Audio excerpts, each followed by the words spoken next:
Hi hello నమస్తే welcome back to the channel Telugu రాజ్యం. నేను మీ రామ్ చరణ్ గారు ఇన్స్టాగ్రామ్లో ఇదివరకు బన్నీ గారిని తారక్ గారిని ఇద్దరిని ఫాలో అవుతుంటూ వచ్చారు. అయితే ఆయన సడన్గా అన్ఫాలో చేయడం దాన్ని చాలా వరకు చాలామంది నోటీస్ చేయడం జరిగింది. అయితే ఇప్పుడే ఇది కాంట్రవర్సీగా ఎందుకు మారుతోంది?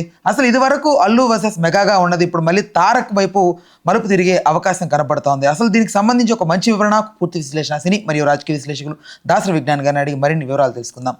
నమస్తే అన్న. నమస్తే. ఫాలో అన్ఫాలో అనేది ఇంత పెద్ద మ్యాటర్ కాదేమో అని నా అభిప్రాయం. ఇప్పుడు రాజమౌళి గారికి చాలా ఫ్రెండ్ ప్రభాస్, కానీ రాజమౌళి గారి దగ్గరికి వెళ్ళి చూసి ప్రభాస్ని ఫాలో అవ్వడు, ప్రభాస్ రాజమౌళి గారిని ఫాలో అవ్వడు. అన్నంత మాత్రం దాన్ని పెద్ద నెగిటివ్ తీసుకోవాల్సిన అవసరం. బట్ ఈ వీళ్ళ పాయింట్ ఆఫ్ వ్యూకి వస్తే ఎందుకు ఇంత కాంట్రవర్సీ అవుతుంది? మీ వివరణ ఏంటి దీనికి? నాకు అర్థం కావట్లేదు ఎందుకు ఇంత అవుతుంది అనేది. ఇప్పుడు బన్నీకి కొంతమంది ఫాలోవర్స్ ఉన్నారు, వాళ్ళు అందులో ఇప్పుడు ఈ ఇష్యూ గురించే మాట్లాడదాం. పలానా ఆయన అన్ఫాలో చేశాడని అందరూ మాట్లాడుతున్నారు. అవును, ఈయన ఫాలో చేసినప్పుడు ఎవరు మాట్లాడుకోవాలా, అన్ఫాలో చేశాడంట అని అందరూ మాట్లాడుకుంటున్నారు. అంటే ఈయన అన్ఫాలో చేయడం వల్ల బన్నీకి ఏమైనా మొత్తం అంటే ఆయన కోట కూలిపోతుంది, ఆయనకు వచ్చిన ఇమేజ్ అంతా పోతుంది, ఆయన పాన్ ఇండియాలోనే రెమ్యునరేషన్ వెనక్కి తీసేసుకుంటారు, ఆ నేషనల్ అవార్డు కూడా వెనక్కి తీసేసుకుంటారు అని ఏమన్నా ఉందా? No, he's not a common man కదా, హీఈస్ ఎ రిలేషన్. అంటే వాళ్ళ బావ బాంబర్ది హూఎవర్ ఏదైతే ఏముంది, ఇన్స్టా గురించే మాట్లాడుతున్నాం. ఇన్స్టాలో హీఈస్ ఏ ఫాలోవర్ అంతే. ఒక మనిషికి ఇన్స్టాలో హీజ్ ఏ ఫాలోవర్. బన్నీకి ఉన్న అంతమంది బన్నీకి కోట్ల మంది ఫాలోవర్స్ ఉన్నారు. కోట్ల మంది ఇన్స్టా వాడాలని లేదు. మొన్న పాట్నాకి వెళ్ళినప్పుడు అంతమంది వచ్చారు, వాళ్ళందరికీ ఇన్స్టా ఉండాలని లేదు, ఇంకేమైనా ఉండొచ్చు. కోట్ల మంది ఫాలోవర్స్ ఉన్నారు. ఒకరు ఫాలో అయితే ఈయనకి వచ్చే అవార్డు ఏమీ లేదు, ఒకరు అన్ఫాలో అయితే పోయేది కూడా. బట్ అదేవిధంగా బన్నీ అనుకుని రామ్ చరణ్ గారిని ఫాలో అవ్వచ్చు కదా, బట్ స్నేహ గారిని మాత్రమే ఫాలో అవుతాడు. ఆయన వైఫ్ని ఫాలో అవుతున్నాడు, ఇంకా వాళ్ళని వీళ్ళని అందరినీ ఫాలో అవ్వచ్చు కదా అని ఉచిత సలహాలు మనం ఎందుకు ఇవ్వాలి?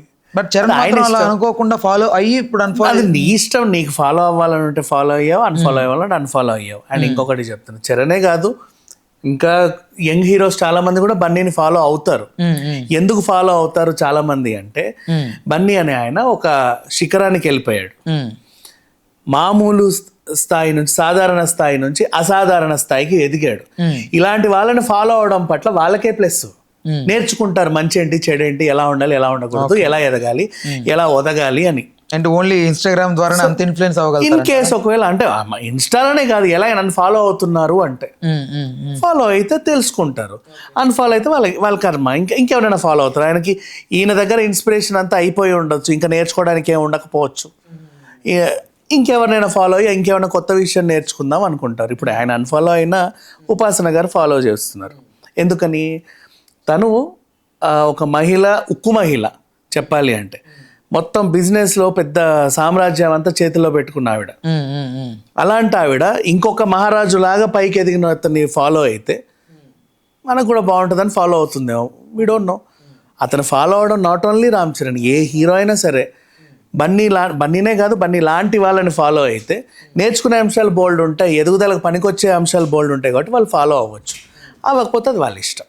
అండ్ వాళ్ళు ఫాలో అయినంత మాత్రాన ఈయనకు ఒరిగిందేమీ లేదు, అన్ఫాలో అయినంత మాత్రాన పోగొట్టుకుంది ఏమీ లేదు. బట్ పీపుల్కి మాత్రం ఉంటుంది కదా కొంచెం. ఎవరికి ఉంటుంది? అది వాళ్ళ కర్మ. జనాలకు ఉంటాయి. జనాల గురించి నేను ఎప్పుడూ మాట్లాడను, నీకు తెలుసు. వాళ్ళ కర్మ, అది వాళ్ళ ఇష్టం. వాళ్ళకు ఉంటే ఉండని, ఉండకపోతే ఉండదు. ఫ్యాన్ వార్స్ లాంటివి స్టార్ట్ అవడాలు, కొట్టుకు చావని, వాళ్ళ కొట్టుకోవాలనిపిస్తే కొట్టుకు చావని, అది వాళ్ళ కర్మ ఎవరికైనా సరే. బట్ దీనివల్ల బన్నీకి ఒరిగింది ఏమీ లేదు, పోయేది ఏమీ లేదు. ఇప్పుడు అంతేందుకు మనోడు కాదు పగోడు అనే సిచ్యువేషన్ ఉన్నప్పుడు వీళ్ళ కుటుంబంలో చాలామంది అన్ఫాలో చేశారు. దానివల్ల ఇప్పుడు వాళ్ళందరూ నలుగురు అన్ఫాలో చేశారంట అని పుష్ప కలెక్షన్స్ ఏమన్నా తగ్గాయా? లేదే. దీనికి రావాల్సిన దానికే వచ్చాయి. ఇప్పుడు బన్నీకి ఉన్న ఇమేజ్ ఏమన్నా తగ్గిందా? లేదు, రెట్టింపు అయింది. ఎక్కడ ఏమీ అవ్వలేదు. అంటే ఒకరు ఫాలో అయినంత మాత్రాన ఒరిగింది లేదు, ఫాలో కాకపోవడం వల్ల పోయేది ఏమి లేదన్నప్పుడు అసలు ఆ ఫాలోయింగ్కి విలువే లేనప్పుడు అది ఉంటే ఎంత, పోతే ఎంత? రైట్. ఇప్పుడు ఓకే, చరణ్ బన్నీని అన్ఫాలో చేశాడు, వాట్ ఎవర్ ఇట్ మేబీ. అంటే అది అల్లు వర్సెస్ మెగాగా ఏదో కొంచెం ఉండింది కాబట్టి ఇది వరకు ఓకే, అది యాక్సెప్టబుల్. బట్ తారక్ని అన్ఫాలో చేశాడు అంటే ఏమై ఉండొచ్చో అని చాలామంది అభిప్రాయపడుతున్నారు. అసలు ఏమైందని మీ ఎక్స్పెక్టేషన్ మామూలుగా? మేబీ ఈయనకి కొంతమంది ఫాలోవర్స్ తగ్గించుకోవాలనుకున్నాడేమో, లేకపోతే తెలియకుండా జస్ట్ కుక్క పిల్ల నొక్కిందేమో, చుట్టూ అంటే అన్ఫాలో అయిందేమో ఆయన ఇన్స్టా చూసేటప్పుడు, చెప్పలేము. లేదా పాపం తెలుసో తెలియకో వాళ్ళ అమ్మాయి నొక్కు ఉండొచ్చు, అనుకోకుండా కూడా నొక్కుకొని ఉండొచ్చు, లేదా ఆయన ఇన్స్టా ఏమైనా హ్యాక్ అయ్యి ఉండొచ్చు. I don't know. అన్ఫాలోకి బోల్డ్ కారణాలు ఉంటాయి, ప్రత్యేకించి ఇదే అని చెప్పుకోలేము. టెక్నికల్ ప్రాబ్లమ్స్ ఉంటాయి, ప్రాక్టికల్ ప్రాబ్లమ్స్ ఉంటాయి, అనుకోకుండా జరిగేవి ఉంటాయి, అనుకోని జరిగేవి ఉంటాయి. ఏది జరిగిందో తెలియకుండా 4-5 ఆప్షన్స్ ఉన్నప్పుడు ఒకదాని పందా మీద వెళ్ళడం తప్పు. బట్ దీన్ని ఎవరైతే కాంట్రవర్సీగా తీసుకొని పెద్ద టాపిక్గా ఎలివేట్ చేస్తున్నారో దీనికి మీ మాటగా ఏం చెప్పు? వాళ్ళ గురించి నేను అసలు పట్టించుకోను కూడా, వాళ్ళకి నేను ఎప్పుడూ చెప్పను. కాంట్రవర్సీ చేసే వాళ్ళని నేను ఎప్పుడూ పట్టించుకోను, ఎందుకంటే వాడికి అది తప్ప ఇంకే వేరే ప్రాబ్లమ్స్ ఏమి ఉండవు. అదే పెద్ద ప్రాబ్లం వీళ్ళకి. నేను ఎప్పుడు వీళ్ళని పట్టించుకోను. గాసిప్ వాళ్ళని కానీ ఈ ఇట్లా కాంట్రవర్సీ చేయాలనుకున్న వాళ్ళని నేను ఎప్పుడు పట్టించుకోను. మేమర్స్ని ట్రోలర్స్ని కూడా నెవర్. మీమస్ ట్రోలర్స్ అంటే I love them, because memes trollers ఎప్పుడు కూడా పాపం వాళ్ళు సొంతంగా ఏం క్రియేట్ చేయరు. మనం రా మెటీరియల్ ఇస్తేనే పాపం వాడు మ్యానుఫ్యాక్చరింగ్ చేసుకుంటాడు. వాళ్ళని ఎప్పుడు తప్పు పట్టను. రైట్. ఇప్పుడు మామూలుగా ఇది వరకు మనం చూస్తే పుష్ప బైకాట్ అని అంటే ఒక వర్గం ఫ్యాన్స్ అందరూ కూడా చూసాం సోషల్ మీడియాలో. బట్ ఇక్కడ మ్యాజిక్ ఏంటంటే ఎవరికి అర్థం కాని విషయం ఏంటంటే ఇఫ్ ఇన్ కేస్ వాళ్ళు తిరిగి బాయ్కాట్ చేసి ఏంటి మన పరిస్థితి అనేది వాళ్ళు ఆలోచించుకోకుండా అందరూ బాయ్కాట్ అంటూ వచ్చారు. బట్ దానికి ఏం పెద్ద ఎఫెక్ట్ అవ్వలేదు పుష్పకి. బట్ ఇప్పుడు మొన్న గేమ్ చేంజర్ ఎంతో కొంత వాళ్ళు బాయ్కాట్ చేయాలనుకున్న హీరో తాలూకు ఫ్యాన్స్ వల్ల ఈ గేమ్ చేంజర్ చిత్రం కొంచెం ఎఫెక్ట్ అయిందని. చిచ్చి అసలు వల్ల వీళ్ళు బాయ్కాట్ అన్నారేమో కానీ అటువైపు వాళ్ళకి అసలు ఆలోచించేంత టైం కూడా లేదు. వాళ్ళు నెక్స్ట్ ఏంటని ఆలోచిస్తారు. ఇప్పుడు పుష్ప 2 అయింది కదా, 3 గురించి వాళ్ళ ఆలోచనలు ఉంటాయి తప్ప వేరే వాళ్ళ సినిమాలు పాడు చేయాలనో బాగు చేయాలనో కూడా వాళ్ళకు ఉండవాలి. బట్ గ్రౌండ్ రిపోర్ట్ ప్రకారం అలా ఉంది కొంచెం. అది ఆ రిపోర్ట్ ఎవడిచ్చాడో సన్నాసి వాడిని అడగండి. బట్ వీళ్ళకైతే అది లేదు, నేను కరాఖండిగా చెప్పేస్తా, డౌట్ లేదు. అంత ఆలోచించారు కూడా, అంత అవసరం కూడా లేదు. వేరే అంటే వాళ్ళకంటే ఒక హీరో ఉన్నాడు, వాళ్ళ హీరో గురించి వాళ్ళు ఆలోచించుకుంటారు అంతేందుకు. ఇప్పుడు ఆయన అన్నాడు మొన్న, నాకు వచ్చిన సక్సెస్ అంతా మీకు డెడికేట్ చేస్తున్నాను అని. దానికి కూడా నువ్వు మొన్న చెప్పావు ఇంకేదన్నా ఇచ్చుంటే బాగుండు కదా, ఇంకేదన్నా ఇచ్చుంటే బాగుండు కదా అని. నేను చెప్పేది సరే, ఎవరు అన్నారు అని అన్నావు. అప్పుడు నేను అదే ఫ్యాన్స్ని అడిగా, ఇంకేదన్నా ఇచ్చుంటే బాగుండు కదా, మీకు ఎందుకు ఇంత అనిపించింది అంటే నాకు ఇచ్చిన సమాధానం ఏంటో తెలుసా? 10 కోట్ల విలువైన బంగ్లా ఇచ్చినా మాకు ఆ మాటకు ముందు అది దిగదుడిపే అన్నారు. దానికి నుంచి ఏం మాట్లాడతావు? అంతగా అభిమానిస్తున్నారు ఆయన్ని. నాకు ఇట్లా ఒక ప్రశ్న వచ్చింది మొన్న ఒక ఇంటర్వ్యూలో, మీకు అదేదో డెడికేట్ చేస్తున్నాను మా సక్సెస్ ని అన్నాడంట మీ హీరో, మీరు ఇదే ఎందుకు, మీకు ఇంకేదన్నా ఇచ్చుంటే బాగుండని తెగ ఫీల్ అయిపోతున్నారు బయట, ఏంటయ్యా బాబా అని అడిగితే, 10 కోట్ల విలువ చేసే బంగ్లా మాకు మనిషి ఒకటి ఇచ్చినా సరే మాకు ఆయన అన్న ఆ మాట కంటే అది దిగదుడిపే అన్నారు. ఇంకా అంతకుమించి ఏం మాట్లాడతాం? వేరే వాళ్ళ గురించి మీరు అదేంటిది వేరే వాళ్ళ సినిమాల గురించి ఆలోచించేంత టైం మాకు లేదు, ఎందుకంటే మా హీరోనే బిజీగా ఉన్నాడు. నెక్స్ట్ అట్లీతోనా లేకపోతే వాళ్ళతోనా వీళ్ళతోనా త్రివిక్రమ్తోనా ఇంకేదన్నా ఉంటుందా ఉండదా అసలు ఏవి ఇవి ఆలోచించుకుంటూ మేము ముందుకు వెళ్తుంటే మాకు ఇవేమి అసలు అదంతా మాకు అవుట్ ఆఫ్ సిలబస్ అని చెప్పేశారు. మరి వీళ్ళు ఎందుకు కొట్టుకు చేస్తున్నారు, ఈ ఆర్టికల్స్ రాసే వాళ్ళు ఎందుకు రాస్తున్నారో తెలియదు. వాళ్ళకి అది ఫీలింగే లేనప్పుడు వీళ్ళు ఎలా పుట్టిస్తారు గ్రౌండ్ రిపోర్ట్? అంటే కొంతమంది అభిప్రాయాలు రాస్తారు, ఆర్టికల్ రాస్తారు, అదే వాళ్ళ అభిప్రాయాలు వాళ్ళు రాసుకుంటున్నారు. ఈ ఫ్యాన్స్ కి ఎలాంటి అభిప్రాయాలు లేవు, అల్లు ఫ్యాన్స్ కి ఎలాంటి అభిప్రాయాలు లేవు, వేరే వాళ్ళ గురించి ఆలోచించే అభిప్రాయాలు లేవు. ఫ్యాన్స్ కూడానా?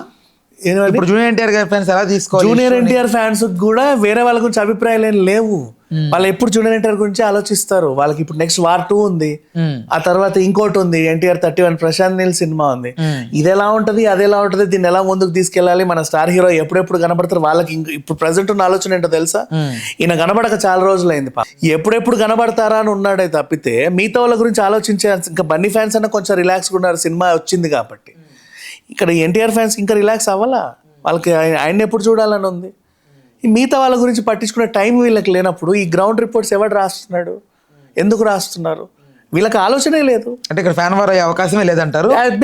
ఫ్యాన్ వార్ అయ్యే అవకాశం ఉండొచ్చు, వార్ పెట్టుకోవాలన్న ఉద్దేశం ఈ ఫ్యాన్స్కి లేదు. అది మిగతా ఎవడన్నా వచ్చి గొడవ పెట్టుకుంటే దిగొచ్చు. ఇప్పుడు నీకు ఉద్దేశం లేదు, నేను ఈ మీదకి వచ్చి ఏమరా అని తొయ్యొచ్చు కదా, తప్పేముంది? వాళ్ళకి ఆ ఉద్దేశం లేదు. వాళ్ళకి నెక్స్ట్ వాళ్ళ కెరీర్ ఏంటి, నెక్స్ట్ సినిమా ఏంటి, నెక్స్ట్ సినిమా అంతే. ఇప్పుడు విజయ్ దేవరకొండ సినిమాని నెత్తినేసుకున్నాడు NTR, కొత్త సినిమాది ఏదో, ఆయన వాయిస్ ఓవర్లో వచ్చింది, దాని గురించి ఆయన నెక్స్ట్ బాలీవుడ్లో ఉన్నాడు, అక్కడ ఎలా ఉండాలని. నెక్స్ట్ ఇప్పుడు అల్లు అర్జున్ కూడా నెక్స్ట్ సినిమాలో విజయ్ దేవరకొండ ఉంటారని ఇంకో టాక్. అది ఉంటుందో తెలీదు, చెప్పలేము. 100% ఉండొచ్చు అని కూడా ఒక టాక్. వీళ్ళ పందాలన్నీ ఇలా ఉన్నాయి, వీళ్ళ ఆలోచనలన్నీ ఇలా ఉన్నాయి.